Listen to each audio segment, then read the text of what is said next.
राहुल एक मध्यम वर्गीय युवक था जो मेहनत और ईमानदारी से अपनी फैक्ट्री चला रहा था। उसकी पत्नी निधि पढ़ी लिखी आधुनिक सोच वाली थी, लेकिन उसके स्वभाव में ममता कम और सुविधा अधिक थी। राहुल की माँ शारदा देवी अब उम्र के उस पड़ाव पर थीं जहाँ शरीर साथ नहीं देता और बीमारियां रोज नया रूप दिखाती हैं। एक दिन माँ को तेज दौरा पड़ा और उन्होंने अनजाने में बिस्तर पर ही शौच कर दी। निधि बुरी तरह चिढ़ गई। वो चिल्लाई, देखो राहुल, अब ये हद हो गई। या तो इन्हें वृद्धाश्रम भेजो या मैं तलाक ले लूंगी। राहुल दो पार्टों में पिसने लगा। एक और माँ जिसने उसे जन्म दिया, पढ़ाया लिखाया, जीवन में चलना सिखाया, और दूसरी और पत्नी जिसके साथ उसने जीवन की नई शुरुआत की थी। 2 रातों तक वो सो नहीं सका। माँ की आंखों में डर था और पत्नी की आंखों में रोष। आखिर एक दिन वो माँ को वृद्धाश्रम छोड़ आया। शारदा देवी बहुत रोईं। बेटा, मुझे यहीं छोड़ रहा है, मैं तुझे कभी माफ नहीं करूंगी, लेकिन खुश रहना। राहुल आंखें नम करके लौटा। निधि के चेहरे पर राहत थी। समय बीतता गया, फैक्ट्री चल रही थी, पत्नी खुश थी, लेकिन राहुल के दिल में एक खालीपन था जो वो किसी से कह नहीं पाता। कभी कभी वृद्धाश्रम जाकर माँ से मिल आता, लेकिन हर बार शारदा देवी एक ही बात कहती, अब मुझे तेरा चेहरा भी देखना अच्छा नहीं लगता, तू मुझे जिंदा ही मार चुका है। फिर एक रात उसकी फैक्ट्री में भीषण आग लग गई। लाखों का नुकसान हुआ। बीमा प्रक्रिया में भी घोटाला निकला जिससे उसे 1 पैसा भी नहीं मिला। राहुल सड़क पर आ गया। कर्मचारी साथ छोड़ गए। बैंक ने लोन वसूलने के लिए नोटिस दे दिए, और सबसे बड़ा झटका तब लगा जब निधि बोली, मैं गरीबी में नहीं रह सकती राहुल, तुम्हारे पास अब कुछ नहीं बचा, मैं जा रही हूँ, तलाक भेज रही हूँ, साइन कर देना। राहुल निशब्द खड़ा रह गया। जिसे जीवन की साथी समझा वो मुश्किल घड़ी में साथ छोड़ गई। पैसे खत्म, घर नीलाम, कोई सहारा नहीं। भूखा प्यासा राहुल एक रात वृद्धाश्रम पहुंचा। रात का समय था। द्वारपाल ने पहचाना नहीं। बोला, यहाँ रात को कोई नहीं आ सकता। राहुल ने रोते हुए कहा, मेरी माँ यहाँ है, मुझे उनसे मिलना है, अब मेरे पास कोई नहीं है। शोर सुनकर शारदा देवी बाहर आईं। कमजोर शरीर, झुकी कमर, लेकिन बेटे को देखकर उनकी आंखों में वही ममता लौट आई। राहुल उनके पैरों में गिर पड़ा। माँ, मुझे माफ कर दो, मैं तुम्हारा अपराधी हूँ। शारदा देवी ने उसे उठाया, आंचल से उसका चेहरा पोंछा। तू मेरा बेटा है। जब तू जन्मा था तब भी तेरा यही चेहरा था, गंदा, रोता हुआ, लेकिन प्यारा। राहुल फूट फूट कर रो पड़ा। कुछ दिन बाद वृद्धाश्रम के एक वृद्ध ने राहुल को रोते हुए देखा और धीरे से कहा, तू वही लड़का है ना जिसकी फैक्ट्री में आग लगी थी? राहुल चौंका। हाँ, लेकिन आपको कैसे पता? वृद्ध बोला, वो आग दुर्घटना नहीं थी बेटा, निधि और उसके प्रेमी ने सब किया। यहाँ एक और महिला रहती है, सुषमा।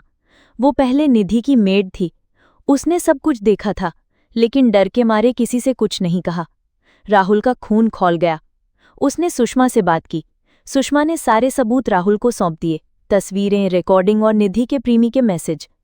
अब राहुल के पास 2 रास्ते थे, या तो कानून का सहारा दे या अपने तरीके से बदला ले। राहुल ने चुपचाप एक केस दर्ज कराया, सारा सबूत पुलिस को सौंप दिया। निधि और उसके प्रेमी को गिरफ्तार कर लिया गया। मीडिया में ये खबर आग की तरह फैल गई। पति को बर्बाद करने की साजिश में पत्नी गिरफ्तार। राहुल की इज्जत लौट आई। एक एनजीओ ने राहुल की फैक्ट्री को फिर से खड़ा करने में मदद की। माँ की दुआओं से वो फिर से अपने पैरों पर खड़ा हुआ, लेकिन इस बार वो माँ को वृद्धाश्रम से नहीं लाया, बल्कि वृद्धाश्रम को ही एक नया घर बनाकर अपनी माँ के नाम पर शारदा निवास नाम दिया, जहाँ कोई भी माँ अकेली न हो। कभी कभी जीवन में जो दिखता है वो सच्चाई नहीं होता। माँ का आंचल जब तक साथ है तब तक कोई बेटा बेसहारा नहीं होता। राहुल की जिंदगी एक बार फिर पटरी पर आने लगी थी। शारदा निवास नाम का वृद्धा आश्रम अब सिर्फ एक सेवा केंद्र नहीं, बल्कि उसका खुद का सपना बन चुका था। ऐसा स्थान जहां कोई भी बुजुर्ग अकेला महसूस न करे। राहुल ने तय किया था कि वो अब जीवन माँ की ममता और दूसरों की सेवा में लगाएगा। शहर की कई संस्थाओं और समाज सेवियों ने उसके जज्बे को सराहा। उसके इंटरव्यू टीवी चैनलों पर दिखाए गए। माँ का आंचल सच में उसके लिए ढाल बन गया था। पर जिंदगी इतनी भी आसान कहाँ होती है।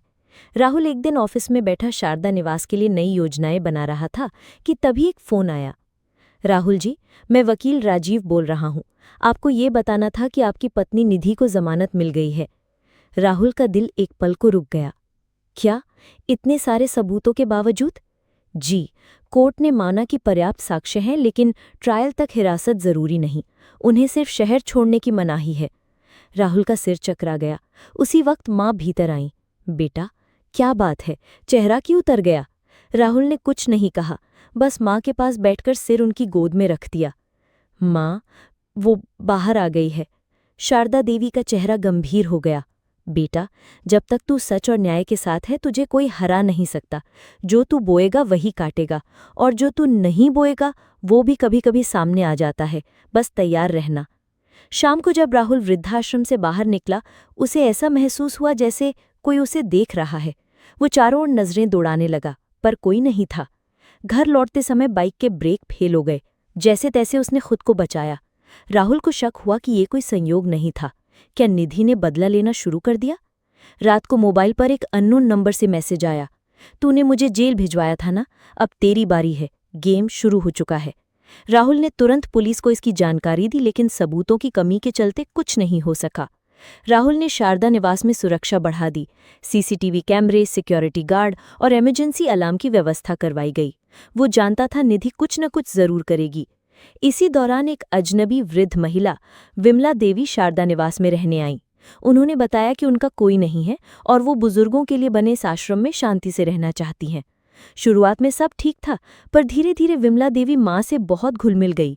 वे शारदा देवी के कमरे में घंटों बैठी रहती और पुराने किस्से कहानियां सुनाती। एक दिन माँ ने राहुल से कहा, बेटा, विमला की आंखों में कोई अजीब सी बेचैनी है, जैसे कुछ छिपा रही हो। राहुल ने हल्का सा मुस्कुराकर कहा, माँ, आप तो हर किसी में शक देख लेती हो। माँ ने कहा, नहीं बेटा, ये औरत कुछ अलग है। एक रात राहुल की तबीयत अचानक बहुत बिगड़ गई। उल्टी, चक्कर और बेहोशी। डॉक्टर ने बताया कि किसी ने उसके खाने में धीमा जहर मिलाया था। दवा से फिलहाल राहत तो मिली, लेकिन खतरा और बड़ा हो चुका था। सीसीटीवी फुटेज खंगालने पे पता चला कि खाने से पहले कोई महिला किचन में गई थी, लेकिन चेहरा ढका हुआ था। राहुल को माँ की बात याद आई। विमला कुछ छिपा रही है। उसने तुरंत विमला देवी के कमरे की तलाशी ली। वहां एक पुराना मोबाइल छिपा मिला, जिसमें निधि के साथ कई रिकॉर्डेड कॉल्स थे। निधि, काम हो जाना चाहिए, राहुल को सबक सिखाना है। विमला, चिंता मत कर बेटा, तेरे लिए जान भी दे दूंगी। राहुल के पैरों तले जमीन खिसक गई। विमला देवी कोई और नहीं, निधि की मां निकली, जो राहुल से बदला लेने आई थी। राहुल ने तुरंत पुलिस को बुला लिया। विमला देवी को हिरासत में ले लिया गया। मां ने चुपचाप सब देखा। कुछ देर बाद उन्होंने कहा, बेटा, अब तू लड़ना सीख गया है। तू टूट नहीं रहा, यही सबसे बड़ी बात है। राहुल ने माँ का हाथ थामते हुए कहा, अब माँ, मैं कभी आपको अकेला नहीं छोड़ूंगा। आपने जो आशीर्वाद दिया उसी ने मुझे जिंदा रखा। विमला देवी की गिरफ्तारी के बाद लगा कि सब कुछ शांत हो गया है, लेकिन कहानी अभी बाकी थी। कुछ दिन बाद राहुल को एक लीगल नोटिस मिला। निधि की ओर से शारदा निवास पर कब्जे का दावा, पत्नी होने के नाते संपत्ति में हिस्सा चाहती है। राहुल हक्का बक्का रह गया। माँ ने कहा, तो अब वो इस सेवा के काम पर भी नजर रखे बैठी है। राहुल ने वकील से संपर्क किया और पता चला कि अगर शारदा निवास का रजिस्ट्रेशन व्यक्तिगत ट्रस्ट की बजाय पब्लिक ट्रस्ट में बदल दिया जाए तो निधि का कोई दावा नहीं रहेगा। राहुल ने तुरंत ट्रस्ट के डॉक्यूमेंट्स बदले और शारदा सेवा ट्रस्ट की स्थापना की, जिसमें वो खुद सिर्फ एक ट्रस्टी बना, मालिक नहीं। अब ये संपत्ति समाज की थी और निधि का हर दावा खत्म हो गया। 1 महीने बाद कोर्ट में निधि और उसके प्रेमी के केस की अंतिम सुनवाई हुई। सुषमा, पहली मेड और विमला देवी की गवाही के साथ रिकॉर्डिंग, फोटोज और मोबाइल डेटा सब कुछ कोर्ट के सामने था। जज ने कहा, राहुल जैसे ईमानदार व्यक्ति को फंसाने की साजिश न केवल नैतिक रूप से गलत है, बल्कि ये समाज में रिश्तों के नाम पर धोखा है। फैसला, निधि और उसके प्रेमी को 10 साल की सजा, संपत्ति से बेदखली और भारी जुर्माना। शारदा सेवा ट्रस्ट अब राज्य का सबसे प्रतिष्ठित वृद्धाश्रम बन चुका था।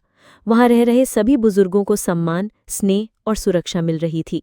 राहुल रोज सुबह माँ के साथ बैठकर चाय पीता और नए लोगों से मिलता। उसका जीवन अब समर्पण बन गया था। एक दिन माँ ने बोली, बेटा, तू अब सच्चा आदमी बन गया है। तूने माँ को वृद्धाश्रम भेजा जरूर था, लेकिन आज सैकड़ों माँ बाप को घर दिया है। मैं तुझ पर गर्व करती हूँ। राहुल की आंखें भर आईं।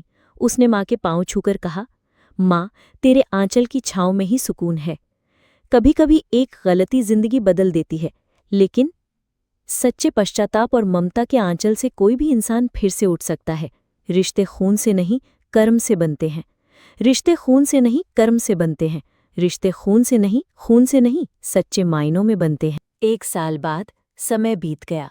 शारदा सेवा ट्रस्ट अब केवल एक वृद्धाश्रम नहीं रहा था, ये एक आंदोलन बन चुका था। राज्य भर से लोग अपने माता पिता को यहाँ छोड़ने नहीं, सम्मान देने लाते थे। राहुल का जीवन अब पूरी तरह से सेवा और समाज निर्माण को समर्पित हो चुका था। वो अक्सर माँ के साथ बैठकर उन बुजुर्गों से बातें करता जो कभी उपेक्षित थे, लेकिन अब सम्मान से जी रहे थे। लेकिन एक दिन माँ शारदा देवी की तबीयत बिगड़ गई। डॉक्टर ने राहुल को किनारे बुलाया। देखिए राहुल जी, उम्र और बीमारी ने अब शरीर को कमज़ोर कर दिया है। हम सिर्फ उन्हें आराम दे सकते हैं, शायद कुछ ही दिन है। राहुल की आंखें नम हो गईं। वो माँ के पास आया। शारदा देवी मुस्कुराईं। क्यों घबरा रहा है रे? तूने जो किया है उस पर मुझे गर्व है। अब बस मेरी एक इच्छा है। क्या माँ? मेरी अस्थियां इस वृद्धाश्रम के बगीचे में दबा देना। मैं चाहती हूँ कि मेरी आत्मा हमेशा उन लोगों के बीच रहे जो अब अकेले नहीं हैं।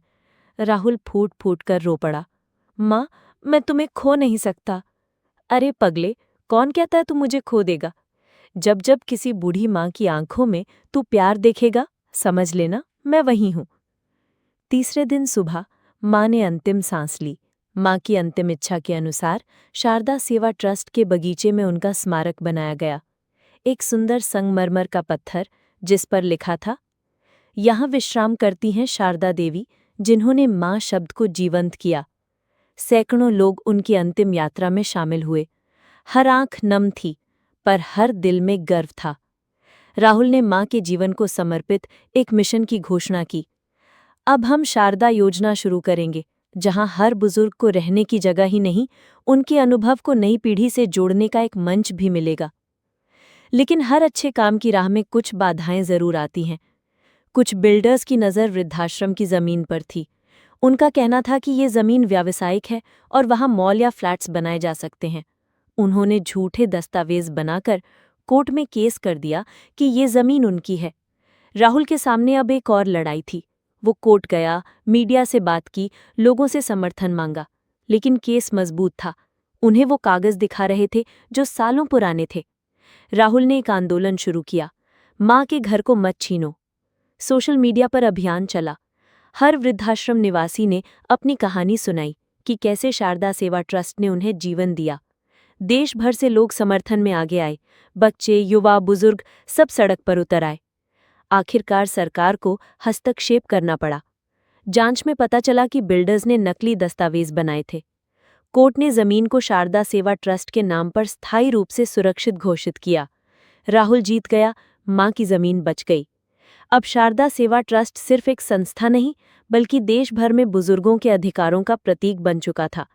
हर राज्य में इसकी शाखाएं खुलने लगी। राहुल को कई अंतर्राष्ट्रीय पुरस्कार मिले, पर उसने हर बार कहा, मैं कुछ नहीं, जो कुछ हूं माँ की वजह से हूं, जिनके आंचल ने मुझे बचाया, संवारा और इंसान बनाया। एक दिन एक छोटी लड़की सिया राहुल के पास आई। वो एक अनाथ थी और वृद्धाश्रम में अपने नाना नानी से मिलने आई थी।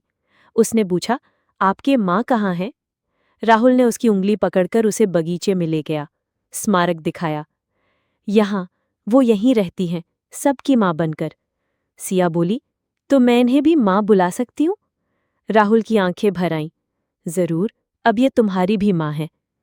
राहुल अब एक बुजुर्ग हो चला था, लेकिन जब भी वो वृद्धाश्रम में किसी नए बुजुर्ग को आते देखता तो खुद ही दरवाजे पर जाकर उनका स्वागत करता। एक दिन एक युवा लड़का वहां आया अपनी माँ को लेकर। वो बोला, मैं नहीं चाहता कि माँ अकेली हूं, लेकिन काम के कारण साथ नहीं रख सकता। क्या आप ध्यान रखेंगे? राहुल मुस्कुराया, बिल्कुल, यही तो हमारा काम है। लेकिन एक वादा करो, हर हफ्ते मिलने आओगे? माँ की आंखें इंतजार ना करें। लड़का भावुक हो गया। जरूर, मैं खुद को भी यहाँ जोड़ लूंगा। राहुल ने उस वृद्धा का हाथ थामा और कहा, आपका स्वागत है माँ। जिस घर में माँ की ममता होती है, वहां अमीरी गरीबी मायने नहीं रखती, और जिस समाज में बुजुर्गों को सम्मान मिलता है, वही सच में विकसित कहलाता है। शारदा सेवा ट्रस्ट न केवल बुजुर्गों की सेवा करता है, बल्कि रिश्तों की सच्ची परिभाषा भी सिखाता है।